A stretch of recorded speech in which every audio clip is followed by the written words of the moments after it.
Welcome to the Discourse Analyzer AI Toolkit, where articles come alive. You're listening to the audio version of our article. For the full text and an interactive experience, check out the link in the description below.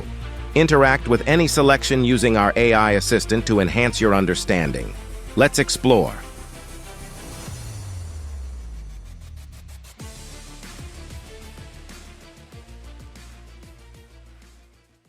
Intentions in discourse analysis.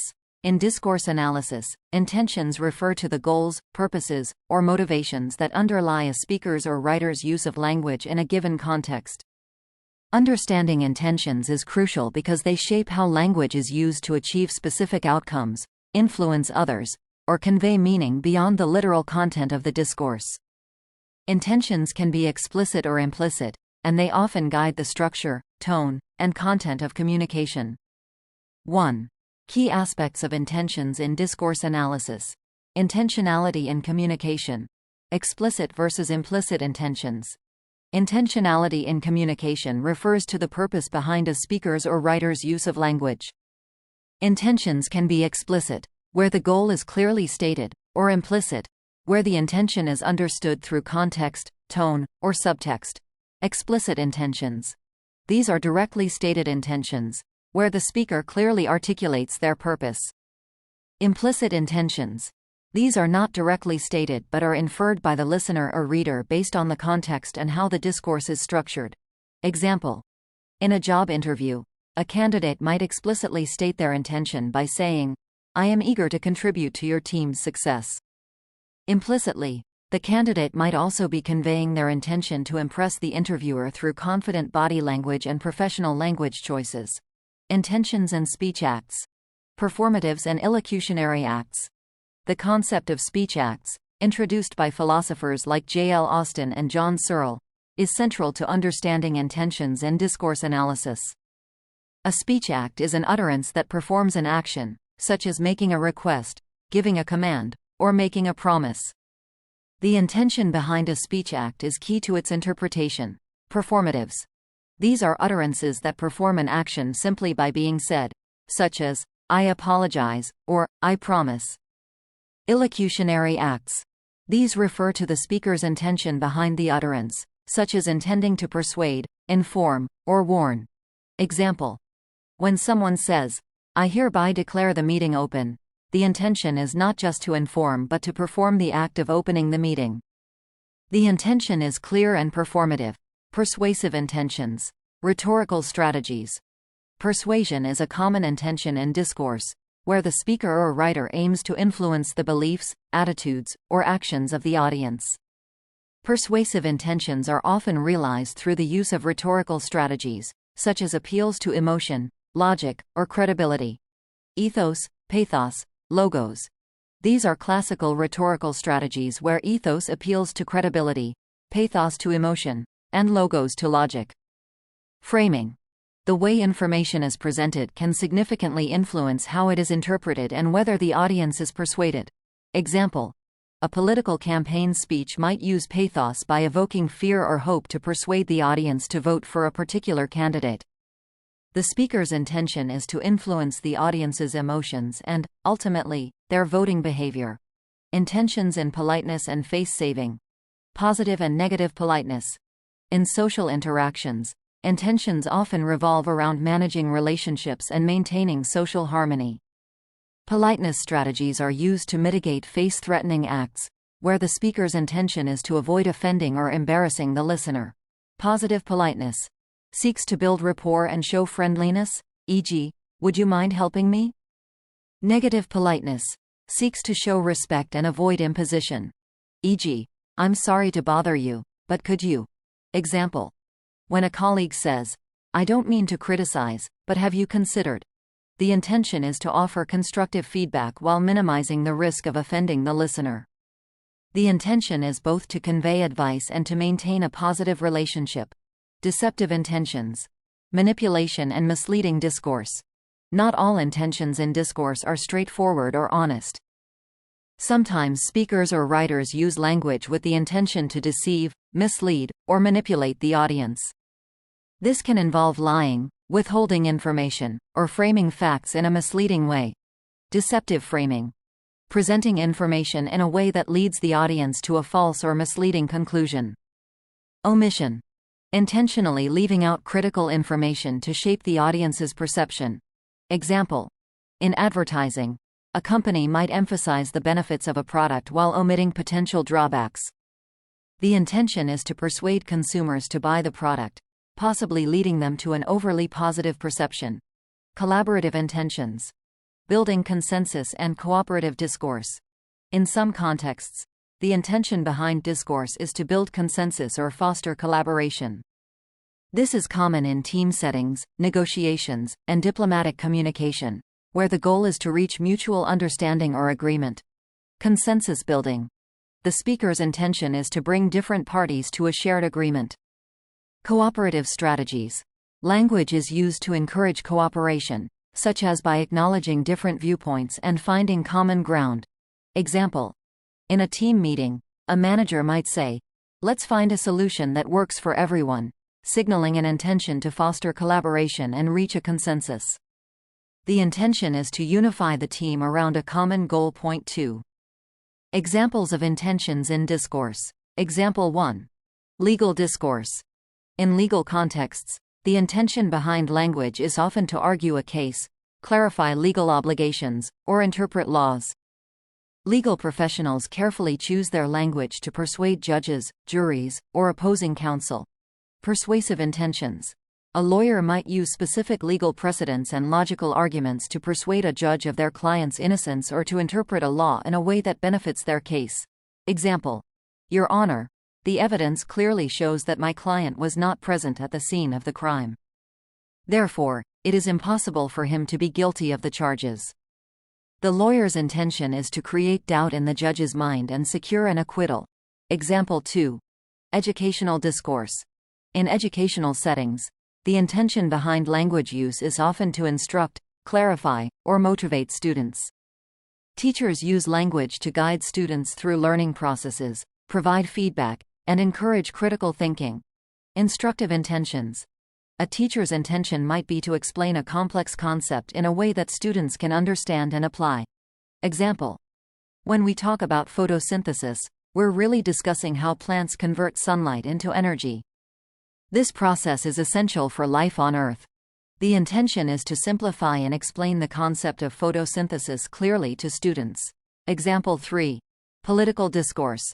Political discourse often involves intentions to persuade, justify, or mobilize. Politicians use language strategically to win support, defend policies, and shape public opinion. Justificatory intentions. A politician might use language to justify a controversial decision or policy, aiming to gain public approval or minimize backlash. Example: we are implementing this policy to ensure that every citizen has access to quality healthcare, which is a fundamental right. The intention is to justify the policy by framing it as a moral and necessary action. Example 4. Advertising discourse. In advertising, the intention is typically to persuade consumers to buy a product or service. Advertisers craft their messages to appeal to emotions, desires, and needs, often using persuasive language and imagery. Persuasive intentions. An advertisement might use emotional appeals or testimonials to create a positive association with the product. Example: this fragrance isn't just a scent, it's an experience. Feel confident and irresistible with every spray. The intention is to persuade the consumer that buying the fragrance will enhance their confidence and attractiveness. Conclusion: understanding intentions in discourse analysis is crucial for uncovering the underlying purposes behind language use. Whether the intention is to persuade, instruct, deceive, or collaborate, it shapes how language is structured and interpreted. By analyzing intentions, discourse analysts can gain deeper insights into how language functions in various social, legal, political, and educational contexts, revealing the strategic use of language to achieve specific goals and influence outcomes. Frequently asked questions. What are intentions in discourse analysis? Intentions in discourse analysis refer to the goals, purposes, or motivations behind a speaker's or writer's use of language in a given context. Understanding these intentions is essential because they shape how language is used to achieve specific outcomes, influence others, or convey meanings beyond the literal content of the discourse. What is the difference between explicit and implicit intentions? Explicit intentions are directly stated by the speaker or writer. For example, in a job interview, a candidate might explicitly state their intention by saying, "I am eager to contribute to your team's success." Implicit intentions are not directly stated but are inferred by the listener or reader based on context, tone, or subtext. For example, a candidate might implicitly convey their intention to impress by using confident language and body language. How do speech acts relate to intentions in discourse? Speech acts are utterances that perform an action, such as making a request, giving a command, or making a promise. The intention behind a speech act is crucial to its interpretation. For instance, saying, "I promise," is a performative act that carries the intention of committing to a future action. Understanding the speaker's intention helps to interpret the illocutionary force of the utterance. What role do persuasive intentions play in discourse? Persuasive intentions aim to influence the beliefs, attitudes, or actions of the audience. These intentions are often realized through rhetorical strategies such as appeals to emotion, logic, or credibility, ethos, pathos, logos. For example, a political campaign speech might use emotional appeals to persuade voters, with the intention of influencing their voting behavior. How are intentions related to politeness and face-saving strategies? In social interactions, intentions often involve managing relationships and maintaining social harmony. Politeness strategies are used to mitigate face-threatening acts, where the speaker's intention is to avoid offending or embarrassing the listener. For example, saying, "I don't mean to criticize, but," shows an intention to offer feedback while maintaining a positive relationship. What are deceptive intentions in discourse, and how do they manifest? Deceptive intentions involve using language to mislead, manipulate, or deceive the audience. This can be done through deceptive framing, omission of information, or presenting facts in a misleading way. For example, an advertisement might emphasize the benefits of a product while omitting potential drawbacks, with the intention of leading consumers to a more favorable but potentially skewed perception. How do collaborative intentions function in discourse? Collaborative intentions aim to build consensus, foster cooperation, or reach mutual understanding in communication. These intentions are common in team settings, negotiations, and diplomatic communication. For example, a manager might say, "Let's find a solution that works for everyone," with the intention of fostering collaboration and unifying the team around a common goal. Can you provide an example of intentions in legal discourse? In legal discourse, the intention behind language is often to argue a case, clarify legal obligations, or interpret laws. For example, a lawyer might say, "The evidence clearly shows that my client was not present at the scene of the crime," with the intention of creating doubt and securing an acquittal. How do intentions shape educational discourse? In educational settings, intentions often involve instructing, clarifying, or motivating students.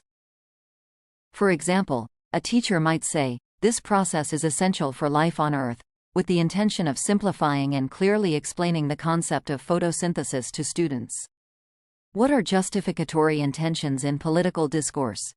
Justificatory intentions involve using language to justify a decision or policy, aiming to gain public approval or minimize backlash.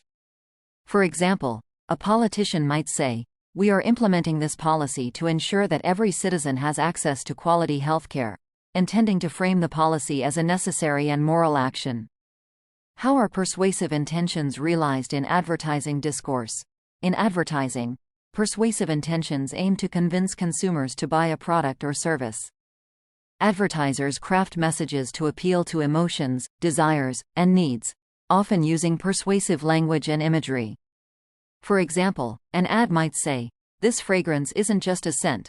It's an experience," intending to persuade consumers that the product will enhance their confidence and attractiveness. Why is understanding intentions important in discourse analysis? Understanding intentions is crucial because it reveals the underlying purposes behind language use.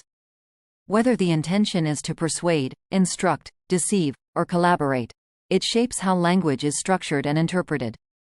Analyzing intentions helps discourse analysts gain deeper insights into how language functions in various social, legal, political, and educational contexts, uncovering the strategic use of language to achieve specific goals and influence outcomes.